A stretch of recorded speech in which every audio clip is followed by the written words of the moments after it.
Pas maintenant, tu feras ça peut-être après.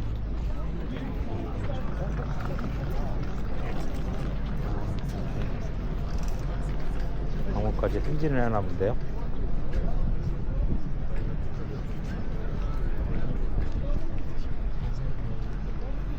혁명용사 기념탑 앞에서 아마 또 다른 세레머니를 할 건가 봅니다. 기자들도 와 있고 시의 홍보대사 홍보 담당하는 사진 기자도 와 있는 것 같습니다.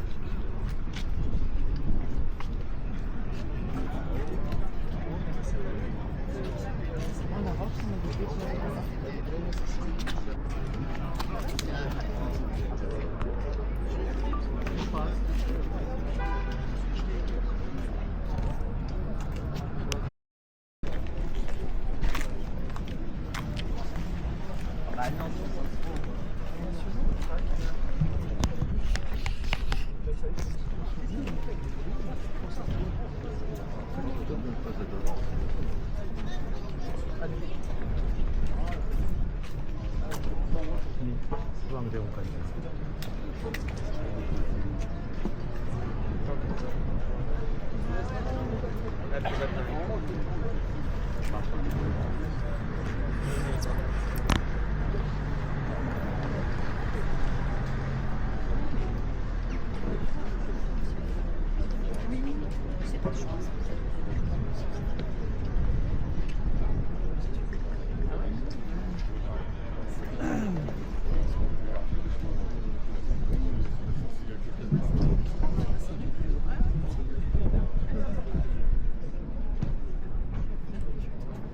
이거 제가 직접 보기는 진짜 쉽지 않은 기회인데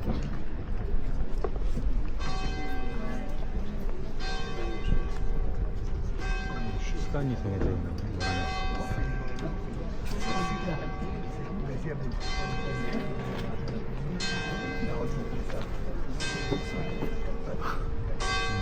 신부님도 와 계시고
Mesdames, Messieurs, ce 14 juillet 2025, nous nous retrouvons face à ce monument mort où se déroulera la seconde phase de cette cérémonie consacrée, phase qui comprendra la présentation d'événements, le protocole du dépôt de gerbe avec la cérémonie d'honneur, la minute de silence, la Marseillaise qui sera accompagnée par le lâcher de pigeon. Puis ce sera la prise de parole de notre premier magistrat, Bertrand Ringot, avant la constitution du cortège qui partira en direction donc de la place Gustave-Aurier, pour la troisième phase et la conclusion de cette cérémonie. 14 juillet, jour de la fête nationale. Une date choisie en référence à la prise de la Bastille de 1789 et à la fête de la Fédération du 14 juillet 1790. C'est le 20 mai 1880 que l'initiative du député de Paris, Benjamin Raspail, que la loi parut au journal officiel le 6 juillet 1880 en ces termes. Loi ayant pour objet l'établissement d'un jour de fête nationale annuelle. Le Sénat et la Chambre des députés ont approuvé. Le président de la loi, dont la teneur suit, article unique, la République adopte la date du 14 juillet comme fête nationale. Cette année 2025 qui nous rappelle qu'il y a 85 ans, 1940 marquait le début de l'occupation allemande, et 2025 qui nous permet de commémorer le 80e anniversaire de la capitulation de cette même Allemagne. Rappelons que sous l'occupation, le 14 juillet fut loin d'être festif, puisque 3 jours avant le 14 juillet 1940, Pétain, qui avait enterré la Troisième République et se voir attribuer les pleins pouvoirs, décapite la fête nationale et place le 14 juillet sous le signe du deuil et du recueillement en hommage aux morts de la guerre. Cette restriction impactera la célébration du 14 juillet de 1940 à 1944. Mais la veille de ce même 14 juillet 1940, le général de Gaulle prononce un discours à la radio de Londres. Donc voici la teneur. Ce soir, veille du 14 juillet, il n'est pas une pensée française qui ne soit pour la France seule.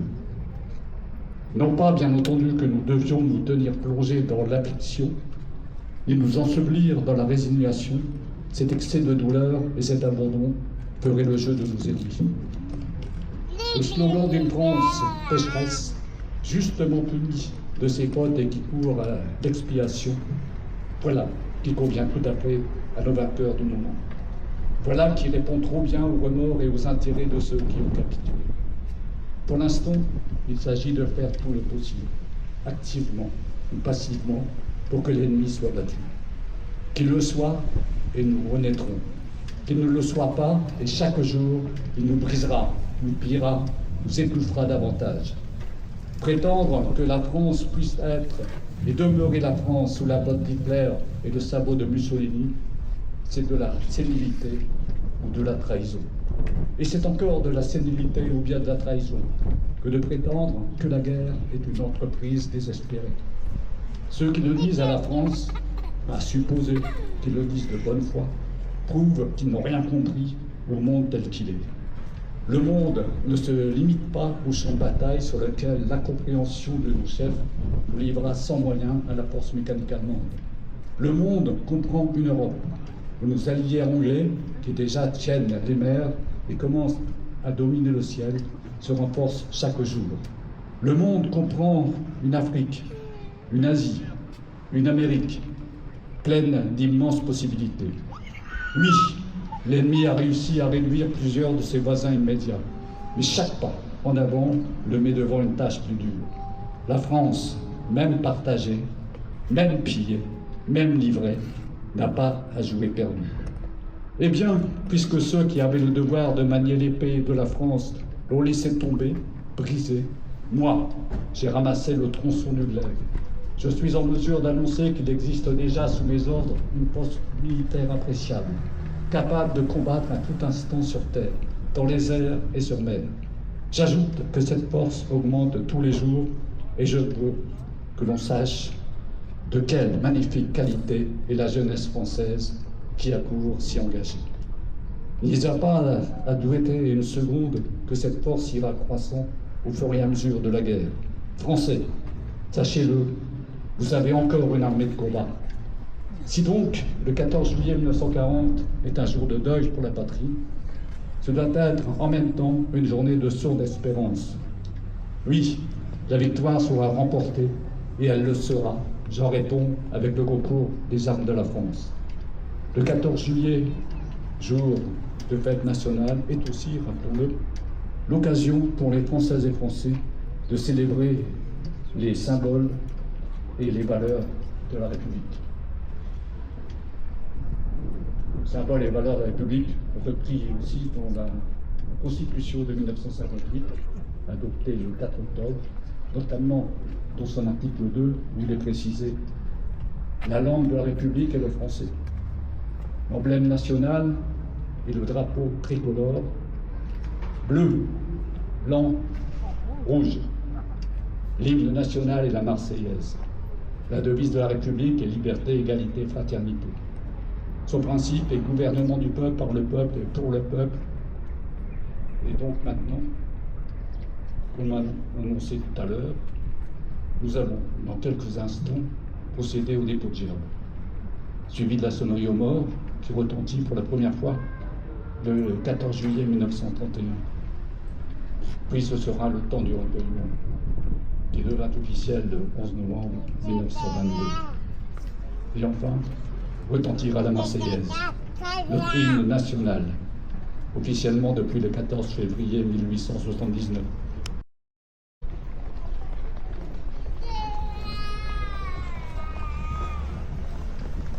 La première gerbe sera déposée par le club ravinois de reconstitution de la Seconde Guerre mondiale.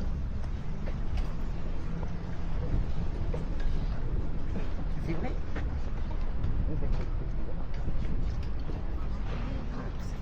La deuxième gerbe sera déposée par l'amicale des sapeurs-pompiers.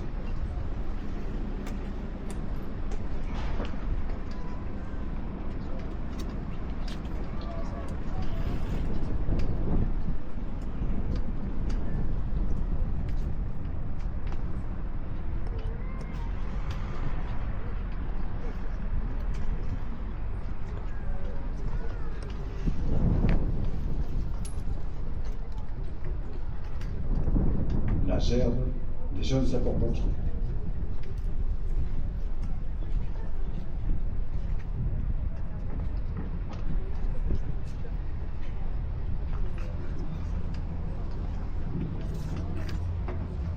Gerbe de la ville de Gradine, déposée par Bertrand Ringot, maire de Paris.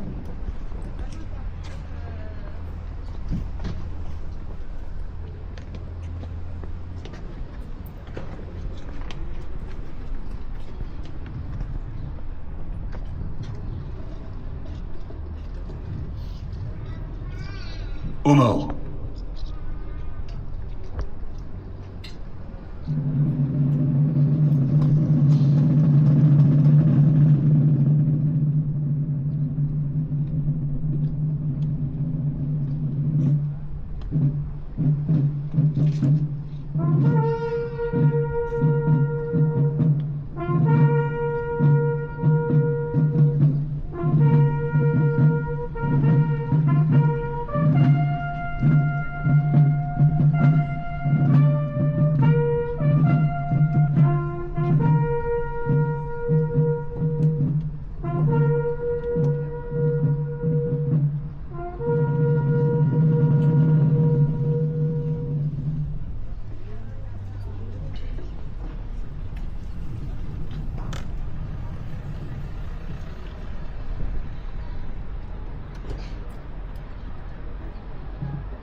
À tous, saluer les représentants des sociétés patriotiques, nos porte-drapeaux, nos médaillés militaires, les représentants des sociétés civiles et militaires qui sont présents, je vous en remercie. Les représentants des sapeurs-pompiers, des jeunes sapeurs-pompiers mis à l'honneur comme chaque année, ce 14 juillet, à qui j'adresse de sincères et amicales félicitations.